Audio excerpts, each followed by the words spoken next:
ஈரோடு மாவட்டம் அந்தியூர் சுற்றுவட்டார பகுதிகளில் சூறாவளி காற்றுடன் பெய்த கனமழையால் அறுவடைக்கு தயாராக இருந்த வாழை மரங்கள் முறிந்து விழுந்து சேதமடைந்திருக்கின்றன. இது தொடர்பான கூடுதல் விவரங்களோடு இணைகிறார் எமது செய்தியாளர் சக்திவேல். வணக்கம் சக்திவேல், உங்களிடம் இருக்கும் தகவல்களை சொல்லுங்கள். வணக்கம். ஈரோடு மாவட்டம் அந்தியூர் பகுதியில் நேற்று மாலை 4 மணியிலிருந்து 5 மணி வரை சூறாவளி காற்றுடன் மிதமான மழை பெய்தது.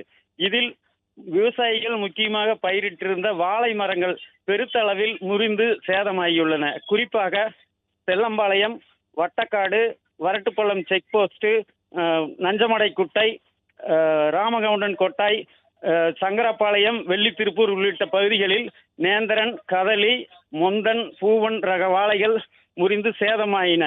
இதில் அறுவடைக்கு இன்னும் ஓரிரு மாதங்களில் அறுவடைக்கு தயாரான நிலையில் இருந்த வாழைகள் பெருத்தளவில் சூறாவளி காற்றினால் சேதமானது.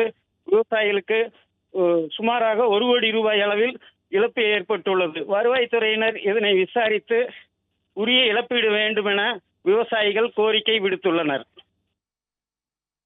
நன்றி சக்திவேல், உங்கள் தகவல்களுக்கு. பிளே ஸ்டோர் மற்றும் ஆப் ஸ்டோரில் இருந்து பாலிமர் செயலியை QR கோடு மூலம் பதிவிறக்கம் செய்யுங்கள். செய்திகளை உடனுக்குடன் பெறுங்கள்.